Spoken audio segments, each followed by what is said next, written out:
We'll just give it a couple of more minutes. And we'll go ahead and get started, but this will be recorded. So if anyone is joining or catching us on the replay, please do let us know. But if you're joining live, please let us know where you're located.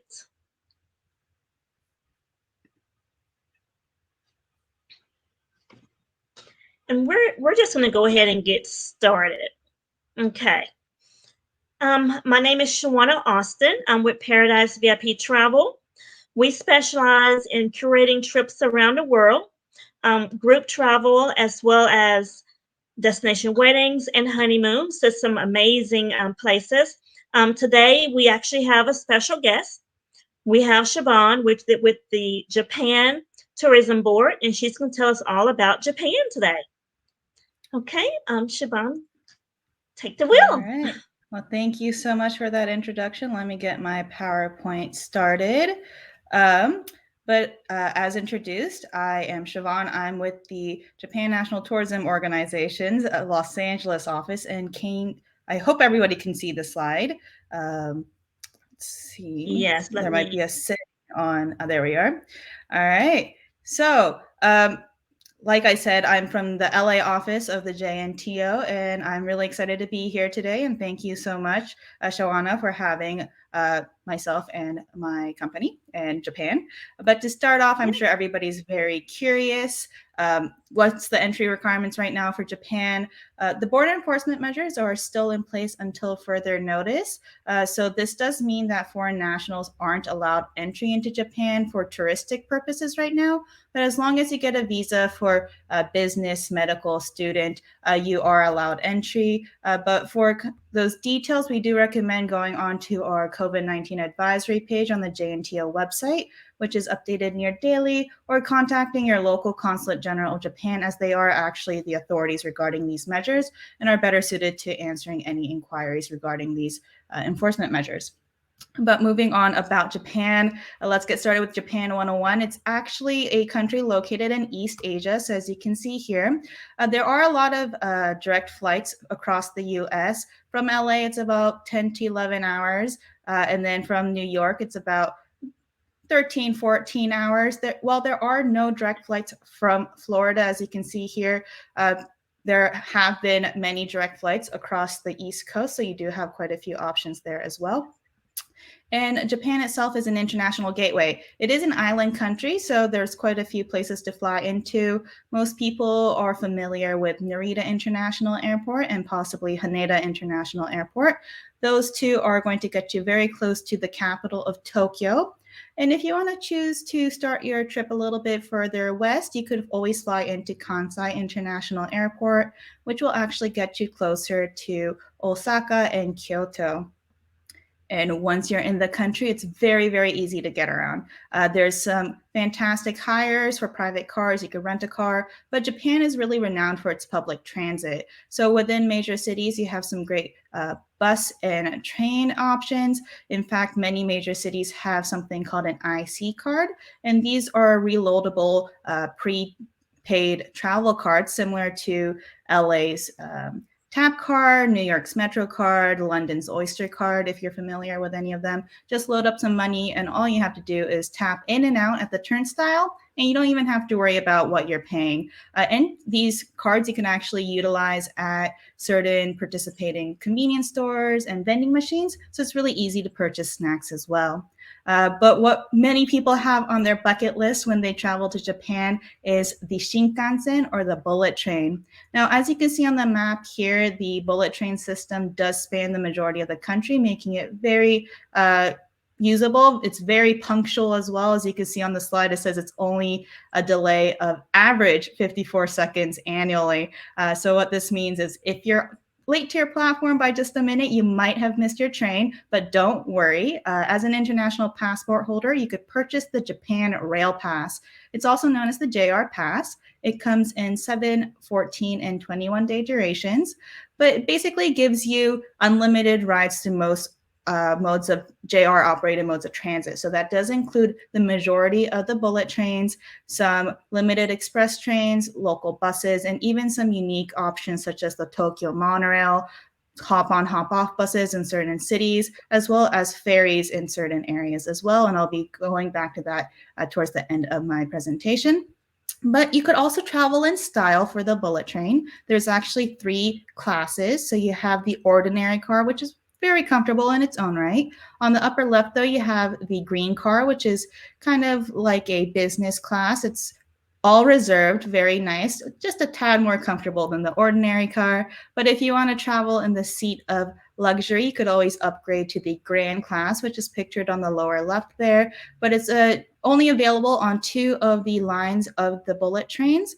But if you're able to, this is a great way to really travel in style. It's 2-1 seating, has butler service, complimentary food and drink, and it is definitely a nice way to travel across Japan where possible. Now, a Very lot of nice. us, exactly right. I can't wait to travel on a bullet train in that first class, Yeah. especially with the free food. Basically, you're paying for it, but it's so Right. nice. With the But butler service. yeah, exactly. It has some slippers as well, blankets. No bad way to go there. Oh, And if you wow. do have the JR pass, you could always upgrade if these cars are available. You just need to pay the difference in price. So it is still recommended to purchase the JR pass if you are planning on long haul travel. And I'm sure this is something that Shawana is able to coordinate with you Yes. and plan, and something to definitely look into if you're traveling to Mhm. Japan.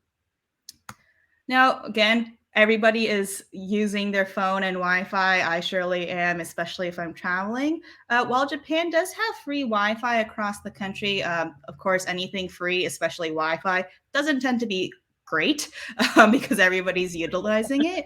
So we do recommend renting a pocket Wi-Fi, and that's the device you see to the far left there. It's easily picked up and dropped off at major airports. So as long as you're flying in internationally, you'll be able to rent one. They do have different plans, and some devices can support up to 10 of your personal devices. So if you're traveling in a group or you yourself have a lot of gadgets, this is a really convenient item to carry around. Of course, you could purchase a travel sim, but you do need to make sure your phone is unlocked and kind of consider, do you need to make phone calls? Because nowadays, so many phones have the ability to make phone calls across Wi-Fi, such as FaceTime and WhatsApp. A pocket Wi-Fi may be more than plenty for your trip in Japan. Now, Japan has always been a very safe country, and it continues to be so. It has a very low crime rate. In fact, the police stations known as the koban actually also act as a lost and found and an information booth. So if you find that you've misplaced something, you've misplaced yourself, you could always find your way to a koban, and they'll be more than happy to assist you. Or you could do as I do, walk into a convenience store, buy a bottle of water, and ask the clerk how to get to A or B. And most of the time, they're very happy to assist you. Even if they're not fluent in English, you could usually do pictograms or just write down something in English, and they'll be happy to assist where they can. And this is true of strangers on the street as well. Now, the currency in Japan is the yen. It is still very much cash-based society, while major cities and major businesses now do accept credit card, and credit cards are being more of a norm in Japan. We do recommend that you carry cash on hand. So pre-travel, you could always contact your preferred US bank, and they'll be able to acquire some yen for you. But if you find yourself in need of cash when in Japan, you could always go to the airport exchange service when you first arrive, or visit a Japan ATM, which are located in convenience stores as well as post offices, both of which you could pretty much find anywhere in those major cities. But if you plan on going to the more rural areas or want to go to smaller mom and pop shops, again, we do recommend carrying cash on hand. Just be sure when you do utilize these ATMs that you are aware of any ATM fees or foreign currency exchange fees that your bank may have. And the last thing about money in Japan, remember, Japan is no tipping. Um, if you go to a hotel or a restaurant and you leave a tip, you may get to be on the receiving end of a very unique experience of having somebody chase after you, seeing as they think you forgot your change. So while it is appreciated, tipping is definitely not part of the Japanese culture. Now, but Okay, speaking that's of good. money, yes, Now, I sorry, I wanted to cut ask you off. you, as far as the banks, Yes. the major banks, what are the major banks in Japan? They are mainly Japanese branches. There aren't many international branches located within Japan, but again, ATMs nowadays, as long as you pay that Okay. fee, you are able to Right. utilize them. And if you know, Okay. if you're staying in major places such as Tokyo, you'll be able to utilize your credit card in most of the main Got it. places, so you should be fine. Okay, great. But yeah, shopping. Everybody loves shopping, right? Especially for souvenirs on a trip. I surely have my fair share of souvenirs cluttering up my room. But Hmm. in Japan, you do have a lot of great options. You have department stores, you have those 100 yen shops, which have made their way across the ocean, and you see them speckled around the US as well. But they're even better in Japan. Relatively high quality items are extremely cheap. So if you find that you forgot to pack something, very convenient shops to visit. There are flea markets on weekends at certain temples. And of course, Japanese crafts and artistry is fantastic. So they also do make for some fantastic souvenirs, especially if you could sign up for a class and make them yourself. They may not look as nice, but it is even more memory filled and unique. Now, cuisine is personally my favorite part of traveling. I think it's a lot of people's favorite part of traveling. But Japan actually has really fantastic food if you're not aware yet, but it's been designated a UNESCO intangible cultural heritage. So, of course, there's ramen and sushi, and they're both delicious, but there's just so much more offered across Japan. There's a lot of regional delicacies, regional variations of even ramen and sushi, and so much to explore. If you want some high-end dining, though, Tokyo is actually home to the most number of Michelin star restaurants in the world, and this beats out even Paris and New York. And they are fantastic. It's not just Japanese cuisine. You could find Michelin-rated Italian, French, Chinese. There's just endless opportunities. There's even a ramen place that has been awarded a Michelin star, and it's still only about $8 to $10 per bowl, so it's definitely worth trying.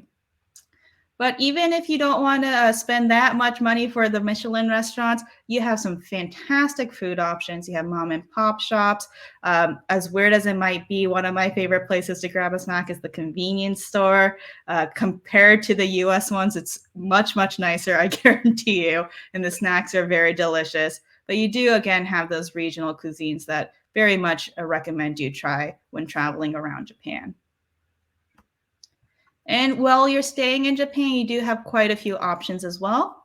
You have the Western style hotels, very comfortable, very familiar. If you want to try the Japanese traditional inn, they're known as the ryokan, and these are these old homes that have been fitted with the tatami mats, and you'll be sleeping on a futon. And it's just a very unique Japanese experience that I definitely recommend you try. If you're not comfortable sleeping on a tatami mat on the futon, there are some hybrid options out there as well, which are the ryokan except fitted with the Western style bed.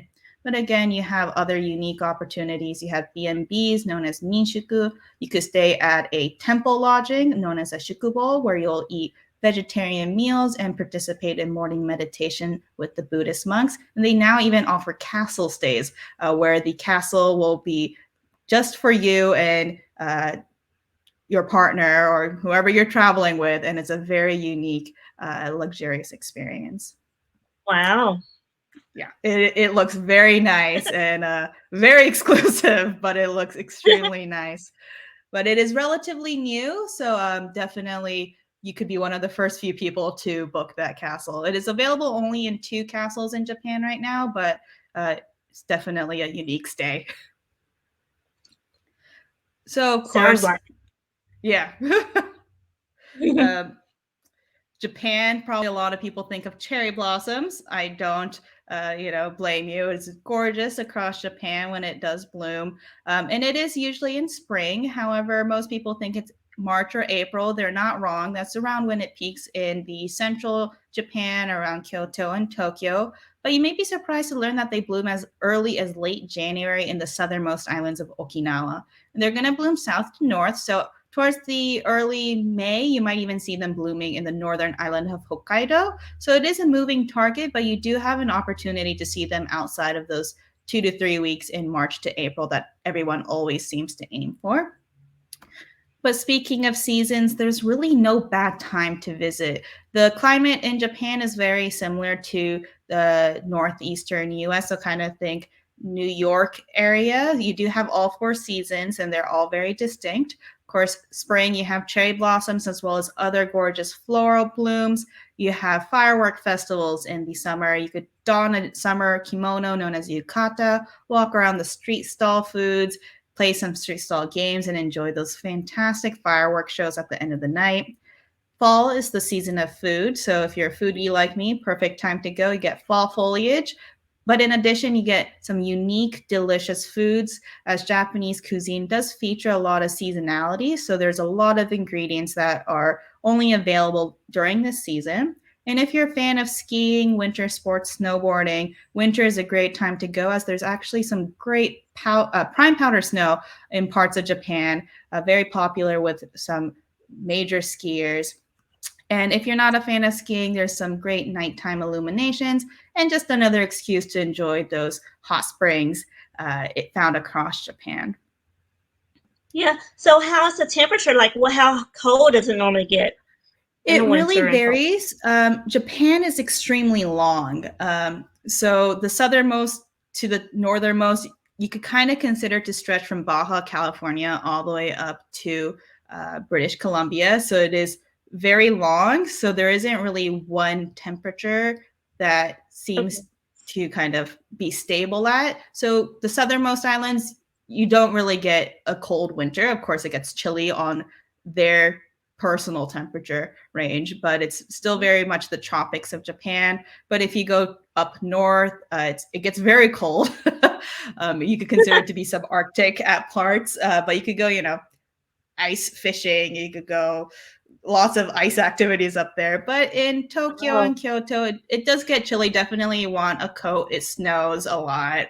Um, but it really just varies on where you want to go. There's some great resources that kind of give you more of a general overview about temperature on our JNTO website, and I'm more than happy to share that with anybody that's interested or share that with you. And it's just so much variation, but it does have all four of yeah. those very distinct seasons. Think New York. That might be the best way to go. New York. It does get very cold there, so Yeah. much Okay. colder than Good. Florida. Yes, for sure. I know we don't Yeah. have a winter, so No, yeah. very much like LA does not get a winter. We get rain. So, Right. but Okay. yeah. But like I said, there's really no bad time to go, and there's really no bad place to go either. It's just depending on what your interests are and how long you have. Um, Hmm. but we were very fortunate because for last year's Condé Nast Reader's Choice Award, Japan actually took three of the best big city spots. So we had Tokyo, Osaka, and Kyoto at the very top of that list, and we are very honored. And next, apart from the Japan 101, I wanted to go over the suggested route for first time visitors, which we call the Yes. Golden Route. And it does include those three main cities as well. So it's about a standard 1+ week trip. We say it's a great first time visitors route because it's a fantastic snapshot of the country. It takes you through modern cities, historic sites, scenic areas, and much more. So, delving into this golden route, it's going to start off from the current capital of Tokyo. Now, we start off from here just because many people choose to fly into Narita or Haneda, but you're welcome to start from the opposite end or in the middle. It's up to you. But of course, Tokyo is a great example of a modern metropolis full of high tech, technologies and just so much new stuff to explore. You have here Shibuya Sky, which just opened up in 2019, but it's right above the Shibuya Scramble Crossing, which you might be familiar with, as it is the busiest pedestrian crosswalk in the world. It's where you see all those thousands of people crossing in just a few minutes. But from the Shibuya Sky viewing platform, you could actually get a bird's eye view of this crossing as well as the surrounding area. It's open both during the day and into the night, so you do get some great unique views as well. And the building itself is home to some great cafes, restaurants, and shopping opportunities. So you could get a lot done while you're here. But Tokyo isn't just a modern city. It does still have its fair share of history and historical spots as well. The neighborhood of Asakusa is actually home to the Sensoji Temple, which is the oldest Buddhist temple in Tokyo, which was built in the 7th century. But it's also home to some great shopping, streets, local snacks, and tourist souvenirs. So there's a lot to see and try here as well. But within the same neighborhood, you have the Tokyo Sky Tree, and this is the tallest broadcasting tower in the world. It also has some viewing floors. So if you go towards the top, you get some gorgeous views of Tokyo. And on clear days, you can see out to Mount Fuji, which is a really nice treat. And there's a lot Nice. in terms of architecture and art. There's really plenty to do in Tokyo. You get European architecture at the Tokyo Station. You walk 10 minutes away and you're at the Imperial Palace, which is still the current residence of the imperial family. But this is a great example of Edo period Japanese architecture. You have old style Japanese art at the Tokyo National Museum, or you could immerse yourself in the high tech modern Team Lab borderless exhibits where digital art will flow around you. And it's a really unique exhibit as well.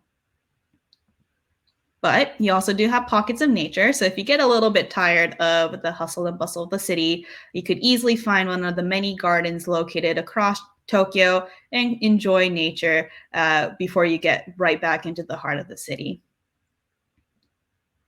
Now, once you're done with the major city, our next stop is going to be Hakone and nearby Mount Fuji. Now, this is a great location to really experience the scenic side of Japan as well as some outdoor activities.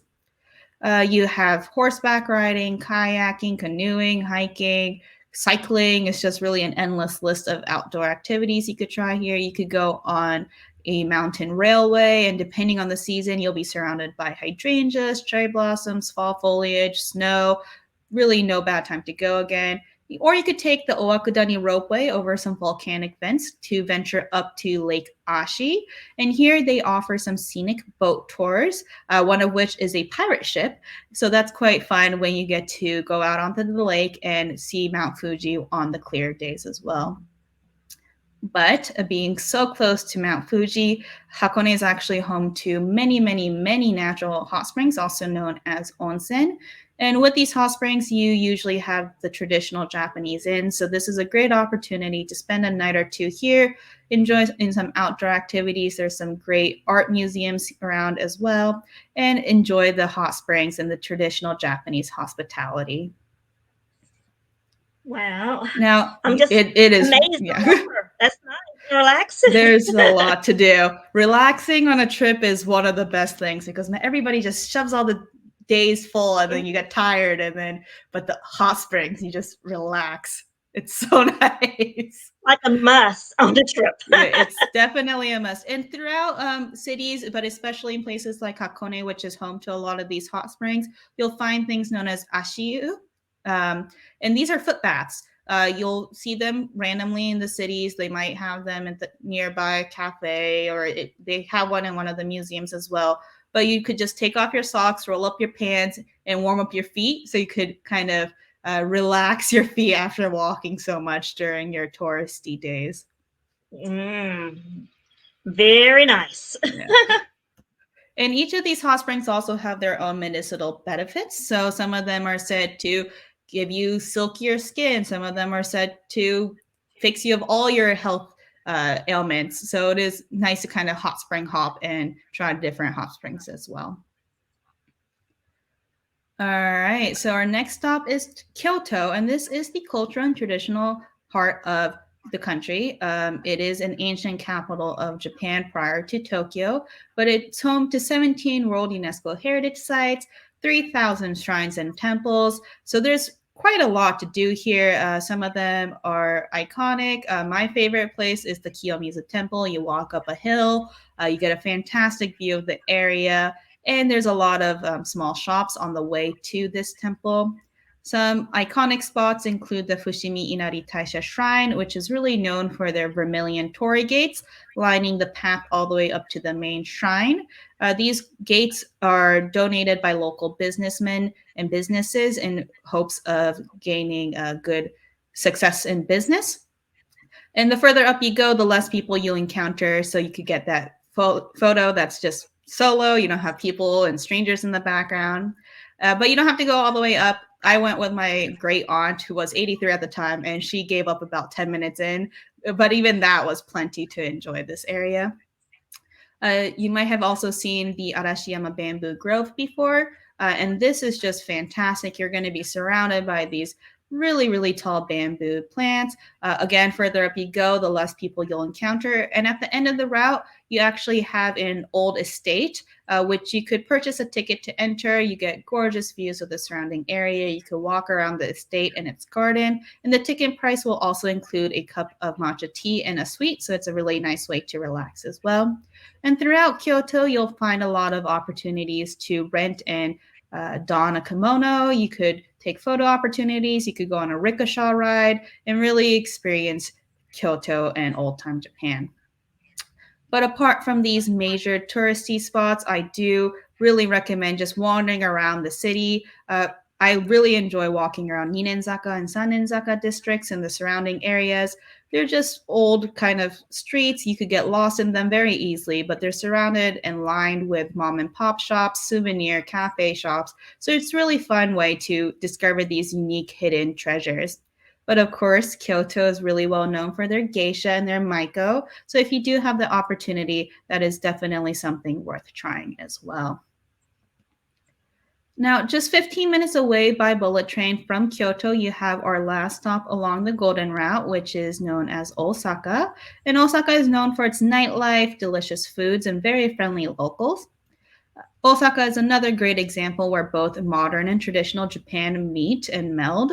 You have Osaka Castle, which is a fantastic example of Japanese architecture and history, but it's now been fitted with an elevator, making it very accessible. But nearby, you have a museum housing some gorgeous and fantastic artifacts for those history buffs, as well as the surrounding castle grounds known as Osaka Park, which is home to some fantastic cherry blossoms. So in the spring, it's definitely worth a visit. If you want a 360 view of the surrounding city, though, take a ride up to the Meda Sky building, where from the viewing platform you get some gorgeous bird's eye views. And right afterwards, you could go to its basement shopping area, which is based and designed after the Showa period, which is just not too far back, but early 20th century. So you get to really see how Japan used to be not so long in the distant past. But like I said, Osaka is known for its food. It's actually known as Japan's kitchen. So this is a great place to really eat your way through the city. In fact, there's a word known as kuidaore, and that translates to eat until you drop. This is, again, the perfect place to try that. You have lots of great bars and restaurants. You have great opportunity for kind of trying the street foods. You have the izakayas, which are the more Japanese style bars. So there's really just a lot of great opportunities to eat here as well. And if you're a whiskey fan, just outside of Osaka, you have one of two Suntory whiskey distilleries. So you could always book a tour and or a tasting and try some of that world-renowned whiskey as well. Now, as a great half day or day trip, either from Osaka or Kyoto, I'm going to introduce Nara. And this is an ancient capital of Kyoto, even older than Kyoto. Capital of Japan, excuse me, before Kyoto. And it's home to 8 UNESCO heritage venues, many of which are centrally located, so it's very easily accessible, including the Todaiji Temple, which houses the Daibutsu-den, which is the largest bronze statue of a sitting Buddha. And while that is impressive, I think a lot of you are more interested in the Nara deer. These are the 1,000 free roaming deers that wander around Nara Park. They're seen as messengers of the gods, so they are very well protected. And they do sell deer crackers at stalls across the city. If you buy some crackers, they'll most likely see you and come up to you. But if you bow to them, they may even bow back, hoping to get a cracker in as a treat. And if you have longer than a week, why not visit Hiroshima? Now, this is a very popular destination as an add-on. There's a lot to do here, many historical sites. You could go on the hop-on, hop-off bus, where you can use that JR pass that I mentioned at the very beginning. But you could actually use that pass to go on a ferry to the nearby island of Miyajima. And Miyajima is the home to the floating temple and sorry, shrine, and the Torii Gate, which is very famous in many pictures. You could kind of see it in the far distance in this lower right picture. And on low tide, you can even walk out and stand underneath it. But on high tide, it looks as if it's floating right on the water. And if you're a cyclist, you could always rent a bike. You could always bring your own bike, but if not, you could rent a bike and try cycling part of the Shimanami Kaido, which is a sea cycling route, which goes in the inner uh, oceany area, and it links some different areas. And this is a great way to experience the local places as well as some museums and get some great ocean air as well. Now, I know I went over a lot and didn't go very much into depth, but the Japan National Tourism Organization does have two offices. I'm in the LA office, as I mentioned, but we do also have an office in New York. So if you ever have any Japan travel information questions, you're always welcome to contact us. We do recommend email at this point, but our website also has some great inspiration information. If you need further inspiration, we have some great photos and videos on all of our social media, which I recommend you explore, especially the YouTube, as there are some gorgeous videos that have been made. But again, just contact Joanna and she'll be more than happy to help you. So hopefully I have been able to inspire just a little bit of visiting Japan, but let me hand it back to our host. Oh, wow. You have definitely inspired me for sure. I am so ready to go to Japan. We're Japan ready to have you soon. bucket list. And we will be creating a trip, a group trip, hopefully here in the near future, to Japan. And I'm sure we'll call you to get some more pointers as well. Please do. We have Yes. some experience-based websites as well. So if you just want to see types of examples of what you can do, you could visit enjoymyjapan.com. It's separated by kind of interests. So like, are you interested in art or outdoors? So that's a great place to look as well for some inspiration. Oh, again, thank you so much for that added Thank you. information. Again, please call Shawana at Paradise VIP Travel if you have any additional questions. We would love to help you out and plan your trip to Japan. Here in the future, my phone number is 813-848-0030. You can also reach us at paradiseviptravel.com, which is our website. We're also on, of course, Facebook, Paradise VIP Travel LLC. Thank you so much for joining us. Thank Again, if you're you. catching us on replay, please do type replay in the comments, and please do leave your questions, and we will be sure to get back in touch with you. Shaban, thank you so very much. Do you have any final comments or anything? No, thank you so much for having me again. Again, she's going to be your best source of information, but if you ever have general information, let me know or let her know and she'll contact me. So if you're ever I interested, we have you covered for Japan. Okay.